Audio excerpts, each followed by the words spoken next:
You are listening to the Journaling Club podcast, a show made for the people who love drawing and creating things. Let's talk about stationery, social media, and small businesses, with two people who try to do it daily. So, welcome to the Journaling Club podcast, and this is episode 2. I am Simon. And I'm Cynthia. And we are both behind mymelodies.com. Today's topic is about where to find inspiration for your journal. Yes. So, Cynthia, where do you find inspiration for your journal? For me, I find inspiration a bit everywhere. Mostly, I think it's, during the season. So if it's summer, I'm inspired by summer things. I guess it's not very original, but yeah. But so, if you're inspired by the season, yeah. What make you want to draw? Yeah, because let's say it's winter. Yes. How do you find the inspiration in winter? Like, what makes you want to draw something specific about winter? Well, because it's very broad. Yeah, for that, I guess I go on Pinterest a lot, Tumblr, and I look at a lot of photos. So photography, sometimes it's the mood, or there's like a photo or colors that I see or something that I want to draw. Or if I'm like baking a lot, sometimes I bake a lot during like the fall, winter season when it's a little colder. And sorry. That's fine. So actually, let's say, let's continue with winter. Yeah. So you said you go on Pinterest or Tumblr, and then you are looking something, because you are talking about bakery. Baking, so it's like, actually, there is some recipe that make you think of winter. Yeah. So it's not directly about winter that... No. So you don't type winter in Pinterest? Oh, no. No, I don't think I've never done that. Mm. No, maybe like if I have something in mind that I want to draw, let's say a cookie tin, cookies, and I want to draw a tin of cookies, because those are really nice. So maybe I'll type in a cookie tin, and if I see a photo that I like, the angle or how it looks like, then I'll maybe want to draw that. So. Okay. So I think inspiration is just an idea that comes from, I don't know. So it's like mostly you get your ideas because of the actual season. It's like, let's take summer right now. Mm-hmm. If we were in summer, it's sunny and everything, so maybe you will feel like drawing more flowers or something. Or like the ocean and and beach. Then here you use Pinterest or Tumblr to create like a visual something, because sometimes it's really hard for me to draw from my imagination. Mm-hmm. Well, I'm trying to get better at that, but sometimes it's really hard when you need something visual to draw. Yeah, you need like a reference. Yes, it's a reference. Yeah. So then that's why I'll go on Pinterest to find a photo with that object or that image that I want to have to draw. Okay. So I have a question about that actually. Maybe it's a bit off topic, but we'll go back after. Mm-hmm. So when you find your photo, the reference, what's your process? You don't trace, I know. No. So it's just, I would like to maybe go a bit to understand the detail. Like, how do you use the photo? Okay, so let's say I was inspired and I found a photo on Pinterest of, let's say, that cookie tin. So I won't draw it exactly as in the photo. I always change. You mostly just get the idea actually. Yeah, maybe the shape, the angle, the shape, the angle, the lines maybe a bit, but I'll change a lot of the detail. Maybe I'll change the cookies that are inside, and I'll change the shape of the cookies or the design on the box or colors. So it's mainly just as a reference, and then I'll find maybe another idea and I want to change it, the color scheme or something, to make it my own drawing. Okay, because I imagine actually by doing that, it also helps to develop your creativity. Yeah. Because you use... It's an imagination. Yeah, you use a reference to get the base. Mm-hmm. And then from your imagination or from maybe other reference, you try to add or to Change it. customize it a bit actually. Yeah. Okay, well that's good. Yeah. I think it's cool Yeah. to for the people to understand also the process. Yeah. Because I know a lot of people, they don't really know, they want to draw, they don't really know where to start, and then they mostly trace. Yeah, because a lot of people on Instagram, they're always asking, oh, where do you find inspiration? And I'm like, well, I say Pinterest or Tumblr photos or the season, because I mean, I don't know, I think inspiration depends on everyone and on your mood and how you're feeling that day. And I think for everyone, inspiration comes from different things. Maybe it's from a song or a thought, or you saw something, or I don't know, a book. Yeah. So you mentioned Pinterest and Tumblr. I think a lot of people already know Pinterest. Yeah. But Tumblr, I know it's a bit older. Yeah. Well, I think it's a bit it's older. I don't think a lot of people are on there anymore. No. So. How do you use Tumblr? I just use it to reblog as like a mood board to pin and save photos that I like to maybe draw later. Is that the same as Pinterest? Yeah, it's not the same way to find photos. No, it's different, because to me Pinterest there's a lot more everything. It's like a search engine of visual content that you can find about almost anything on there, and Pinterest is just. You mean Tumblr? Oh yeah, Tumblr. Tumblr is a lot of photographs, maybe taken from Instagram or other places. So it's just maybe it's like a mood board in a way. I don't know how to explain. Well, it actually depends on how you use Tumblr. That's how I use mine. Okay. You don't only use that? Like sometimes you... If I go somewhere else? Yeah, or... Because I try to imagine, I kind of have an idea of your page, how they look like. Yeah. You don't always draw... I mean, you don't always do drawings. Sometimes there's also like a kind of lettering. Oh, lettering, yeah. Does that comes from also references, or it's just from your mind, or how do you come with that? Well, for some of the lettering, I do use a reference, Pinterest again. It's like typography, and I just scroll until I find something that I like, and then I pin them for later to use them.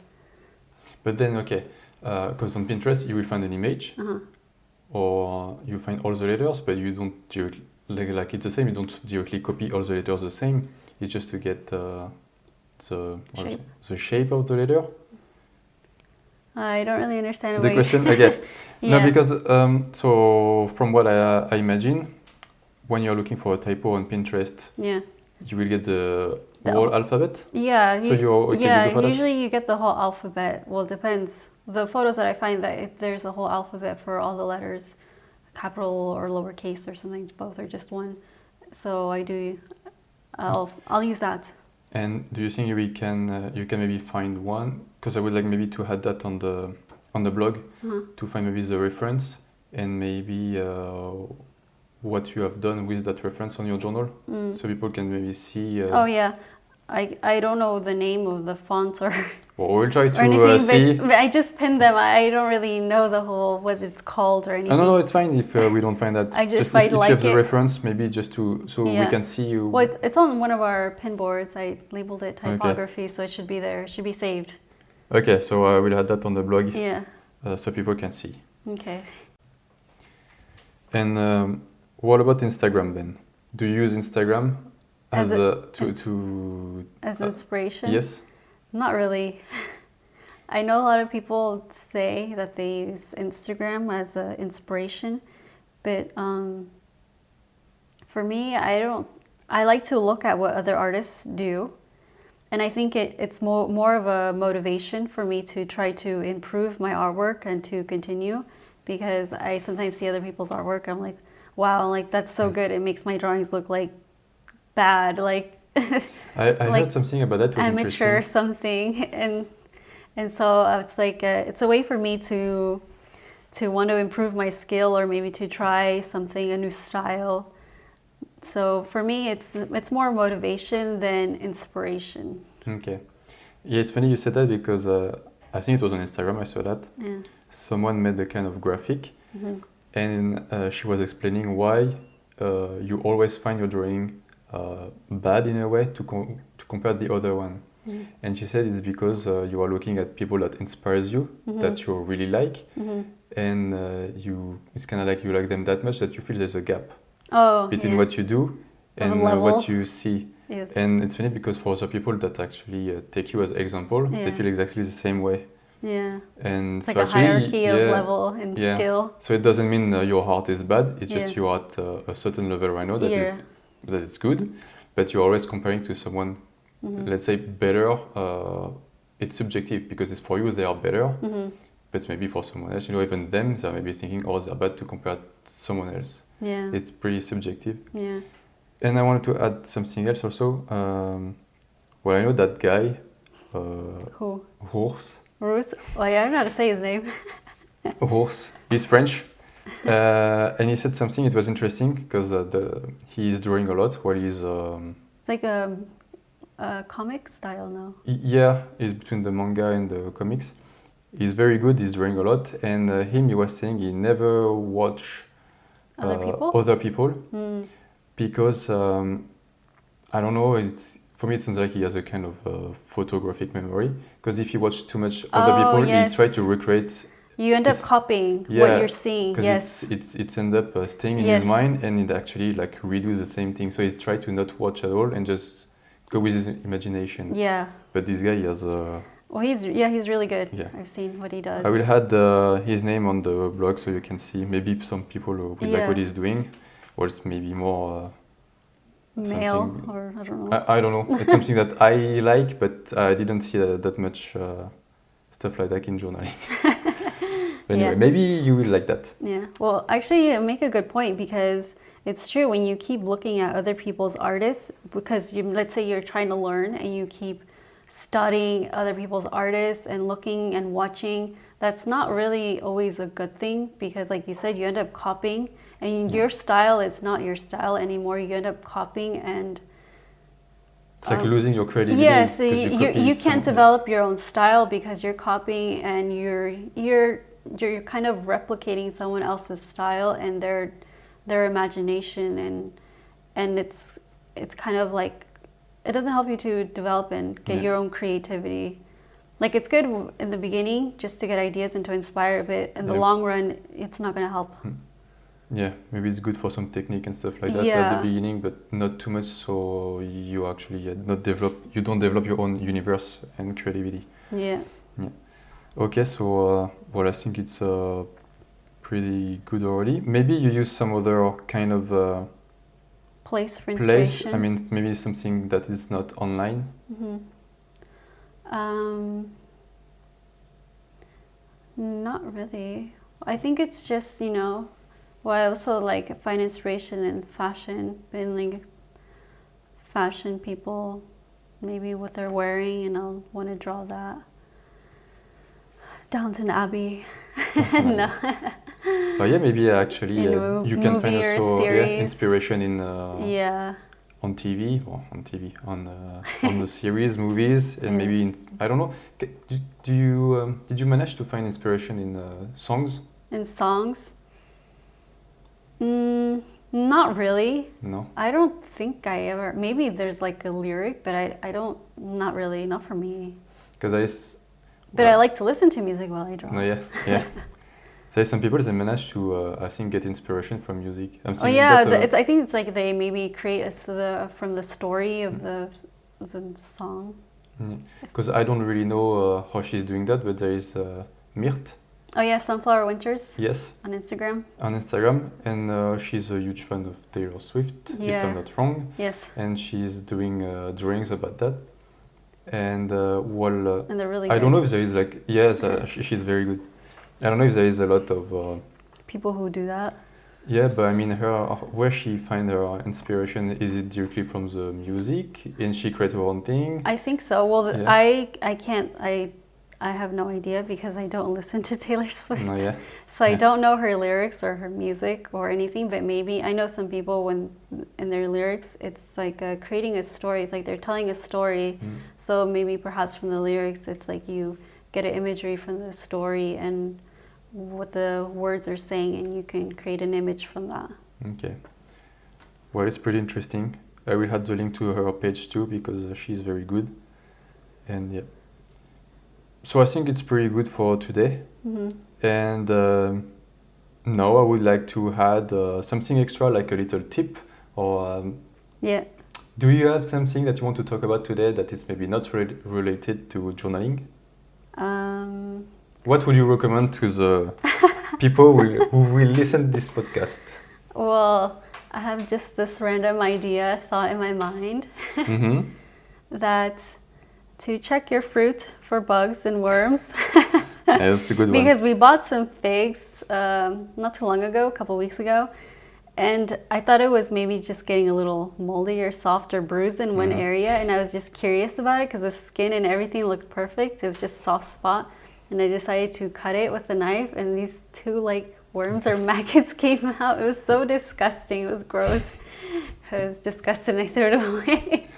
So if you don't want so now I'm like worried. Protein. Yeah, so now I'm like worried about all the other fruits and figs, and I'm like, is there bugs inside or not?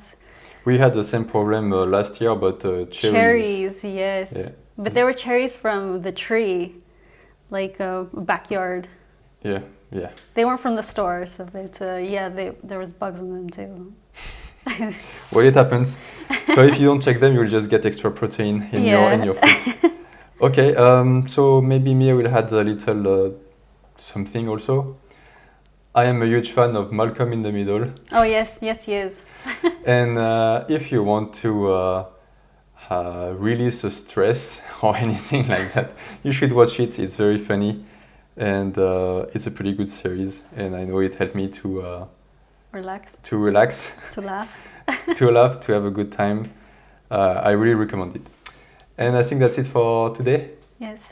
Thank you for listening. Thank you for listening. I think it was a kind of a bit longer than the first episode. I felt like it. Yeah, I have no idea how long the episode should be. Should last maybe or you guys anything. can let us know if they should be shorter or longer. If you're listening to it. If you're listening. If you're listening, thank you for listening. And we'll try to come next week with a new subject. Have a great day, night, and see you soon. All right, bye. Bye.